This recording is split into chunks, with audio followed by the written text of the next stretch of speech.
You're listening to No Plot, Only Lore, a podcast about games and the tables we play them at. Your DMs tonight and every night are Josh and Kris. You can find us on all podcast platforms or check us out at noplotonlylore.com.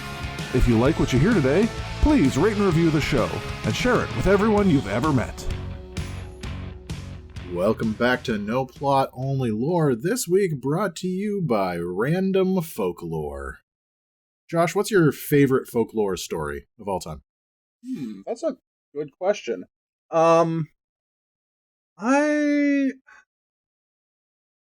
not sure. Like, none of it. Okay, you know what?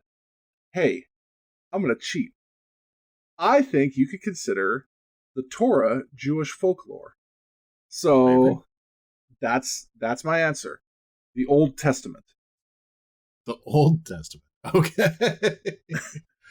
I do want to preface that by saying, like, I know that, like, we've alluded to the fact that, like, I am Christian on this podcast before. I don't literally think it's like fairy tales, but I do think folklore is like a broader term than just, the Brothers Grimm or whatever. Yeah, so like folklore would be all of the stories and the myths and the legends and the characters and like monsters and things that are passed down, usually through oral tradition, which for the vast majority of Torah's existence would have been true. That kind of define a culture or a group and give you information about like their past and their practices, and it's an interesting and multifaceted thing. My personal favorite piece of folklore is one that may or may not have actually been true. Okay. Which is the Pied Piper of Hamelin. Oh, yeah. Yeah, so the Pied Piper comes in, sings all the rats out of Hamelin for some money. The legend that I read said it was going to be for 1,000 guilders. And then the mayor of the town gives him 50 instead and tells him to get the fuck out of here. So he comes back later and kidnaps all their children. Yeah. We actually have some historiographic evidence of a large number of children leaving that city at a point. Usually around like the 1250s, which is about 50 years before the first recorded instance of Pied Piper. Okay. And so entirely possible. Some of the things that I've read is that like it's one of those. Do you remember that guy from Pinocchio that like starts rounding up kids to bring them to the terrible donkey island? Oh, right. No, I wanted to call him Fagin, but I think that's the one from Charles Dickens. Yeah. No. Anyway, like that guy's based on a real thing, right? Like there were people who would collect children to go work in factories and like mines and things. In the 1200s, and just like you would send your kid to go on an errand in the next town, and then they would never come back. Yeah, I'd be like, hey, or even like, poor families would be like, hey, we have some extra kids. We can sell some, or we could just like send them to work in the factories because we got to pay for all these other kids somehow. How many kids do you have before you have extra kids? One. For our dear listeners, Josh has 2 kids. Yeah. Listen, I'm not saying I have an extra kid. I'm saying any kids more than the amount that you wanted is extra. So, that starts at a pretty low number.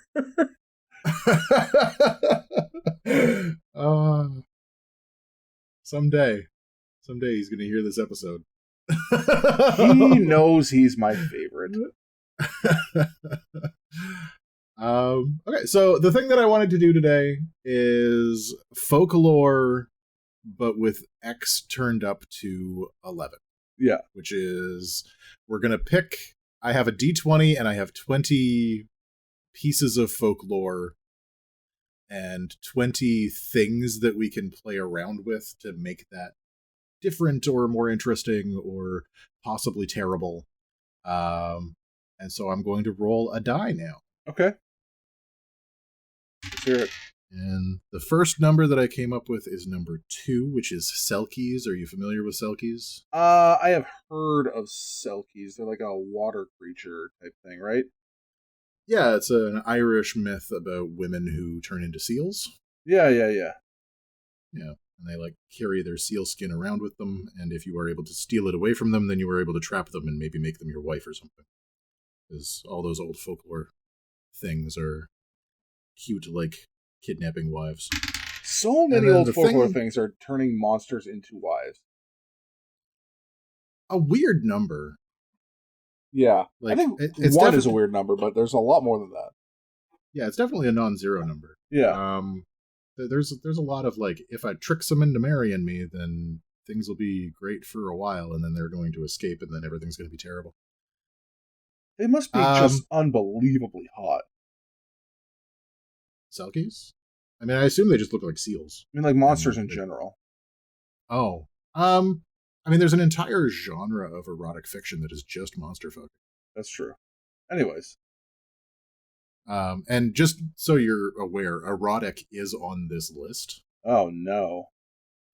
So, sorry. Okay, so we've got our baseline Selkie, and now what? You're going to roll up a modifier? I have rolled up a die, and it is gross. We're going to take the idea of a Selkie and make it as gross as possible. Okay. So, first thought, we move away from seals, or, well, we're in seal still, but we go all the way up to elephant seal immediately. Okay.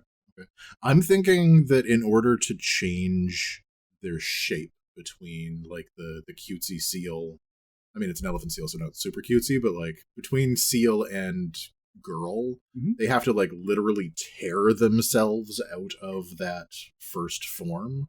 Oh, yeah. I imagine them actually sort of like bursting out like a molting crab or something. Or just like seal vomit. A seal vomits up a girl and then dies. Yeah, that's pretty bad. I don't know if that's worse than tearing yourself out. Like, I feel like viscera should be involved somehow. I like the physicality of having to peel the skin off of you to get out. Like, imagine a skeleton trying to escape its own body. Are you familiar with Thor Hall? I'm sure you are, because maybe shorts are everywhere on YouTube. Long-haired guy does game development. Oh, yeah. Pirate Software. Yeah. He had a thing about like your skeleton is trying to hatch, and I don't know why, but that wording specifically kind of got me. That's awful. Yeah, you're welcome. Now you're going to know that forever as well. Okay, so a girl hatches out of a seal. Okay. And there's so many cool ways you could do that. Like, you could have her, like, claw her way out of the belly. Yeah. And so you're just, like, covered in intestines. Or you could also just have her, like, the back kind of, like, stretches and opens up. And she, like, pulls herself out of the top. And is just, like, dripping grossness. I kind of like the idea of this girl having to pull, like, a reverse Luke Skywalker and cut her way out of the tauntaun. Like, she just has, like, incredibly long fingernails, or not. No, you know what? I like it better actually if she just has like normal human features and like has to like bite her way out. Like, that's all she's got. Yep. Yeah, like, she has fingernails, but like you can tell that they've like torn off in the effort to get out of seal form. Okay, and then the other gross thing that we could do is like turning back into a seal. I like I'm kind of imagining like a whale scenario.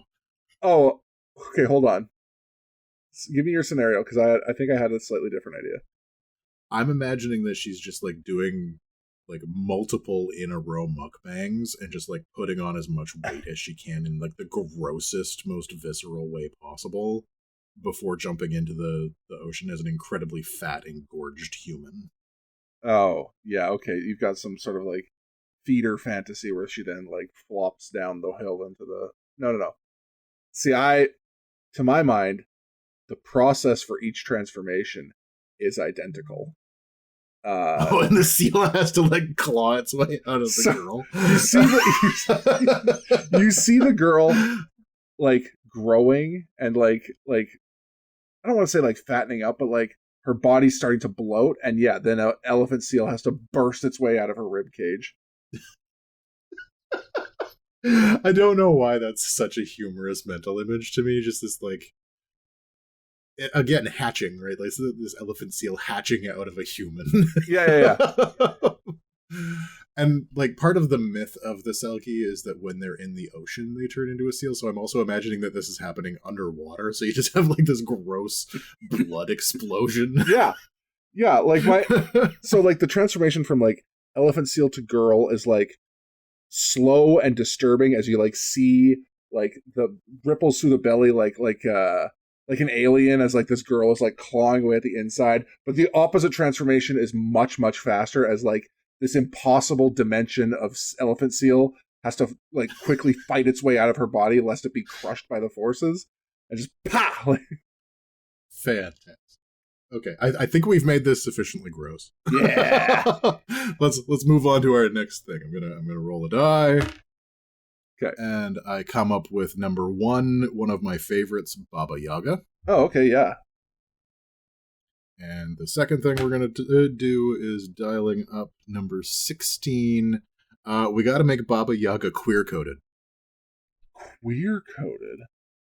Queer-coded Baba Yaga. I'm not entirely certain that she isn't already. Yeah, I was going to say, she's like halfway there already. Like, I definitely know some like bog witch lesbians. Yep. Who would be perfectly happy living in a hut with chicken feet and only coming into contact with humans if they plan to eat them later. Yeah. Yeah, it's the like cottagecore self-isolation that really points to like at the very least, like, do you think she's like in the neighborhood of like Arrow Ace, or is she like secret sapphic kind of like, I just don't fit in with the rest of hetero society, so I'm gonna go hide in the woods? I'm gonna go with demisexual. Like, she really needs to get to know somebody before she can get into like a sexual place with them. Okay. And like big on the romance books. Sure. Right. Like I feel like it's got to be like a mental connection type thing for Baba Yaga. But like let's pull back from the fact that we know a lot of lesbians who are perfectly happy living in a bog hut. Like every lesbian. Every lesbian I've ever met. But let's go with like gay club queer-coded Baba Yaga. Right? Like I want spandex and sequins and big hair. Okay. Do you right, like, would Baba Yaga be a drag king? Would Baba Yaga be a drag queen? I don't know how the math on that works. Are you allowed to be a drag queen when you're female? Oh, I mean, she doesn't have to start that way. Oh, I see. So the Baba Yaga is the drag character. Yeah. You could do Baba Yaga as a drag character. I'm imagining like you could probably do the chicken feet on Baba Yaga. I have seen renditions of her where she has chicken feet as well as her hut. Okay, yeah. So like you could do those as leggings, like hot leggings with like your toenails real done up. Yeah.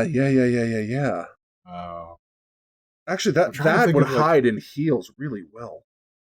It would, yeah. And I'm trying to like imagine the accoutrement that she would be bringing with her. Like she's got to have a big spangly pot of some sort, right? Because that's what she flies around in. It's her big cauldron. Yeah. And she needs a broom of some sort. So I'm thinking like the firebolt from the Harry Potter series, largely as like a fuck you to J.K. Rowling. Yeah. In fact, I could see her having like a bumper sticker on it that just says "fuck you, J.K." Like I like in silver writing, like emblazoned on the side, it's just "This is Harry Potter's broom." Like,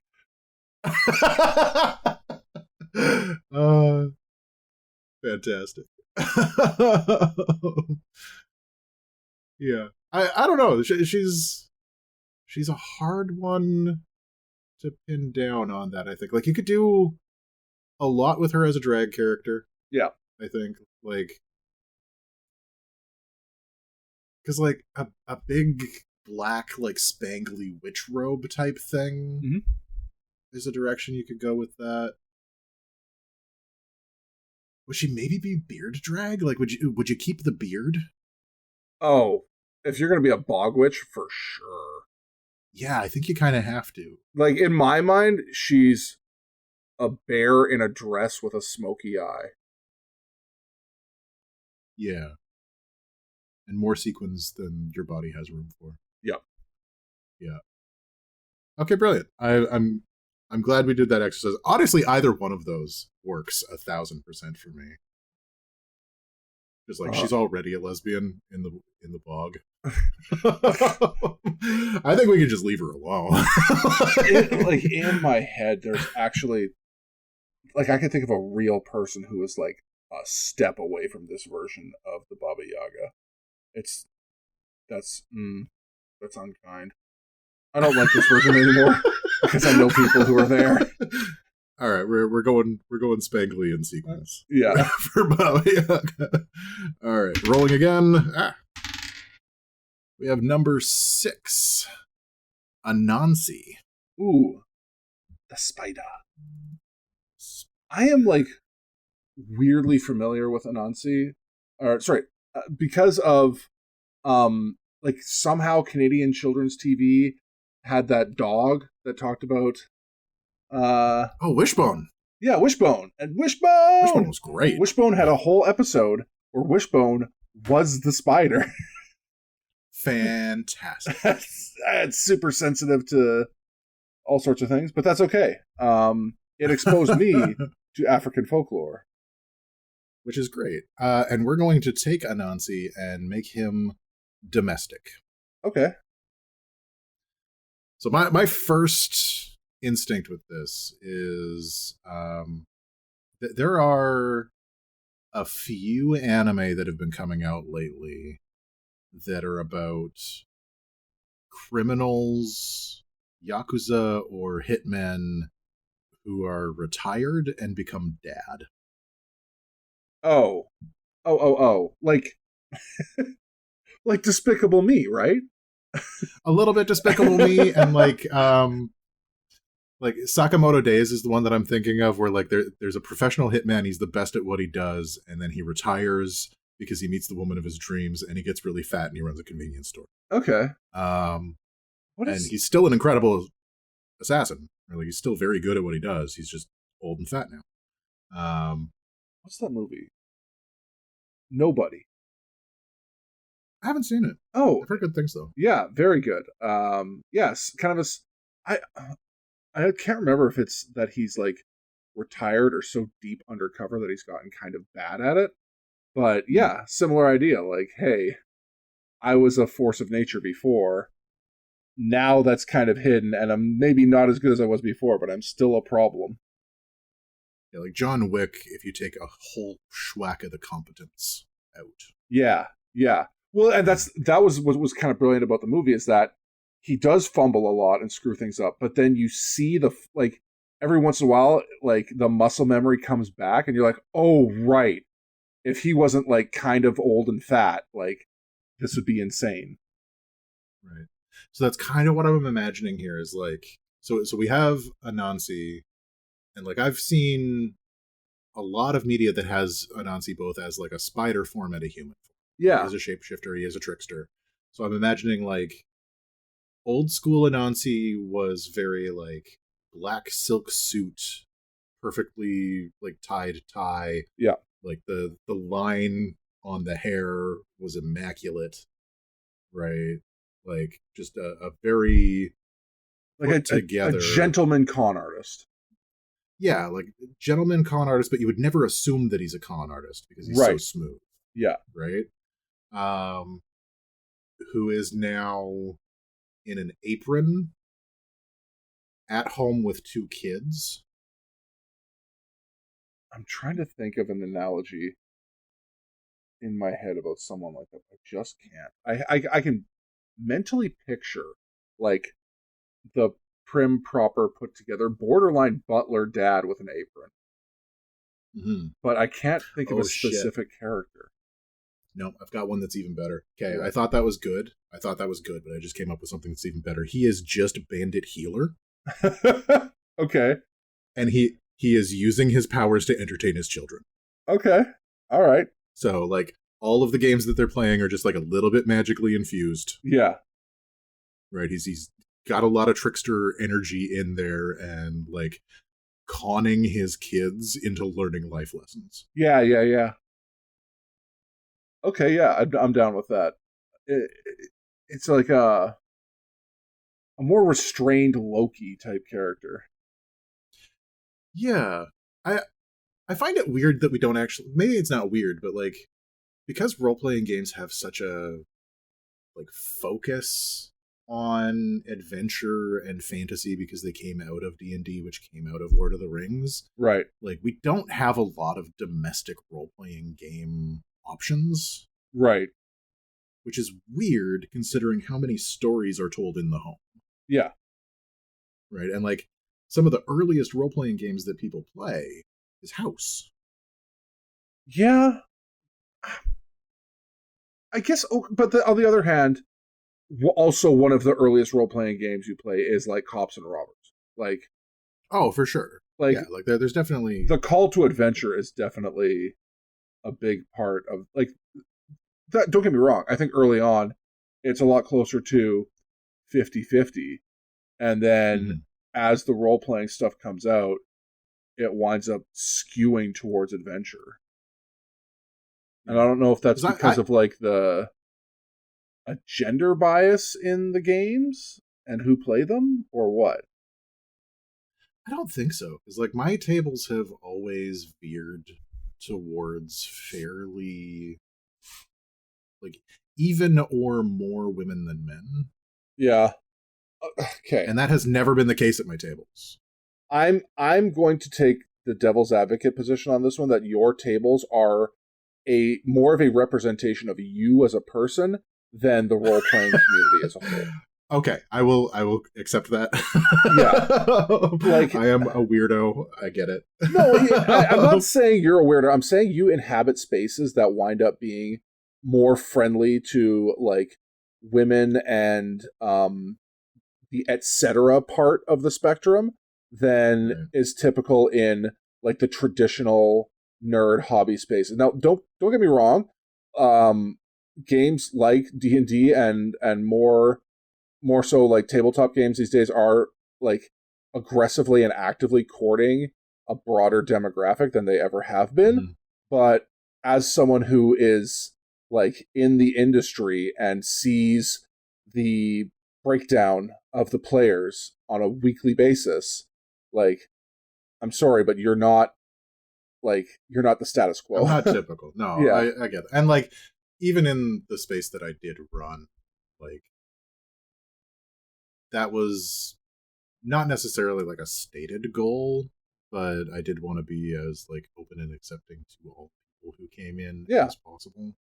And so I don't just inhabit those spaces, I also generally try to create them where possible. Yep.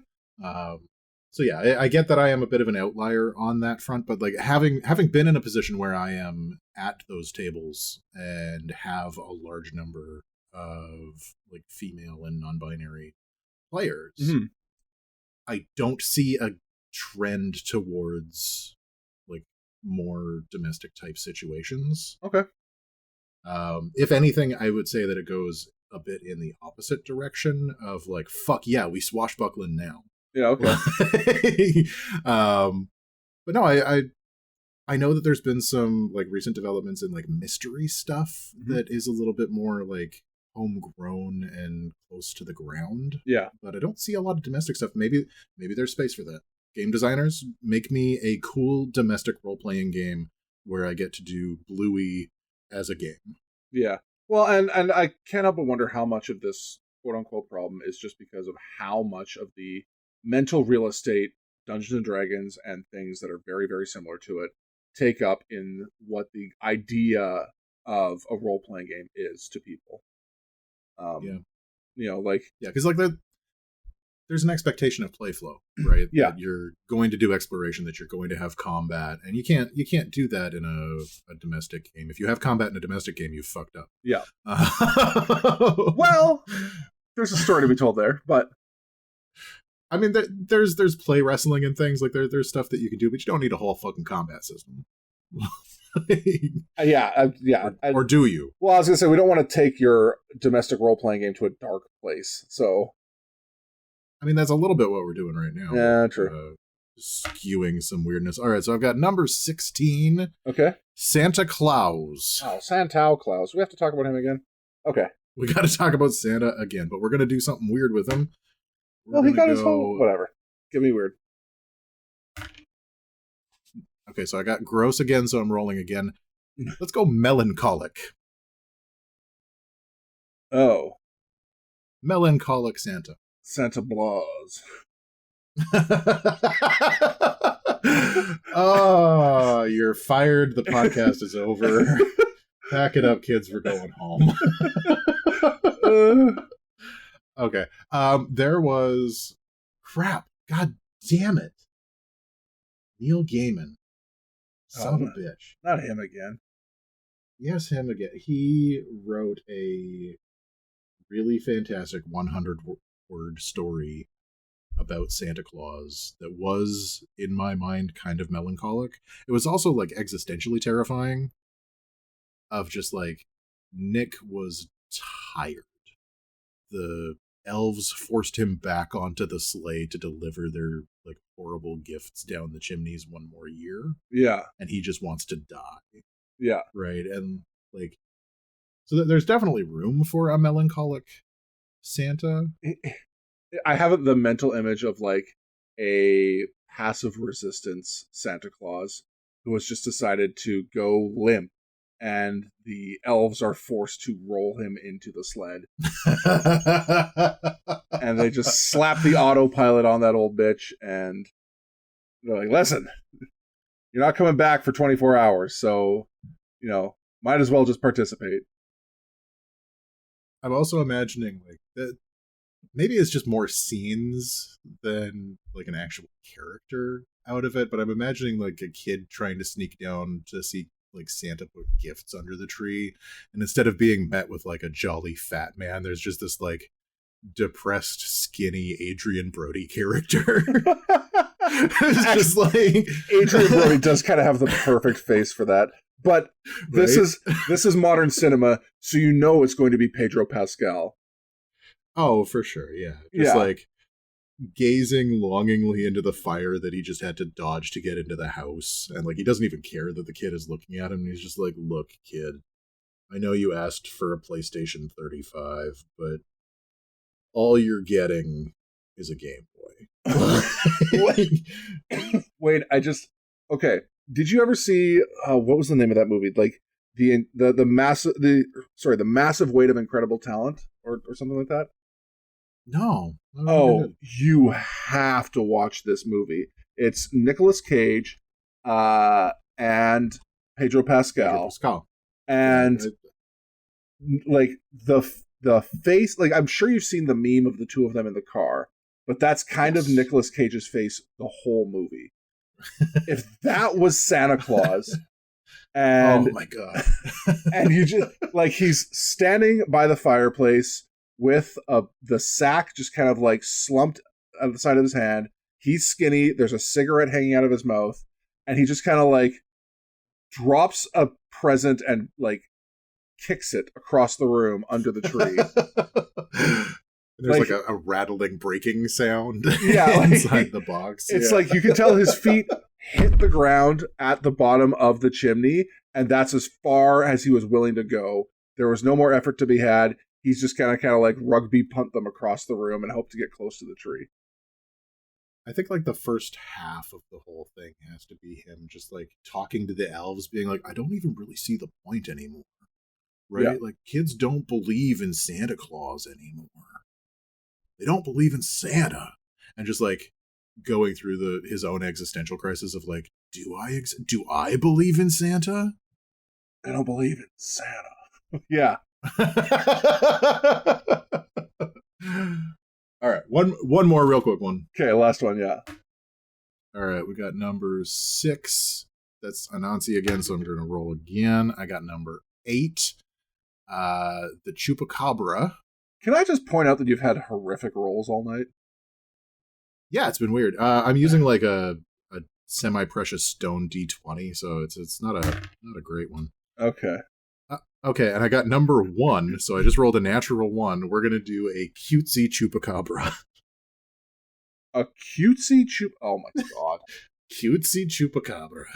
A cutesy cutesy cabra. Carnivorous cryptid. Yes. I recently watched an anime that's all about band. Okay. And like doing band practice things, and one of the girls in that anime nicknamed her Tuba Cabra. Okay. All right, I'm on board again. And that's admittedly been stuck in my head for a little while. It was like Tuba Cabra. That's all right. So its theme song has to be like tuba, polka music. No. It's ska. It's just ska. It's not everything can like, be ska, Josh. Yeah, then you gotta give me one. You gotta give me one. Can you imagine the joy in someone's life when this like big-eyed, fluffy chupacabra comes around the corner? It's like banana, banana. It's just real big fish and mighty mighty boss tones and 5-iron frenzy. Like it'd be great. Oh, it's like snuggling a stuffed goat. Here I am, looking older all the time. Come on, just like nibbling on his ear. Yeah. Okay. It ties you in to the inherent joy of the Tony Hawk Pro Skater soundtrack. So, I think we got a winner there. Hey, thanks for making it all the way through this episode of No Plot Only Lore. If you're looking for more, you can always find us at noplotonlylore.com and on all the very best podcast platforms. If you like what you heard today, please share, rate, and review the show to feed my never-ending need for attention and validation.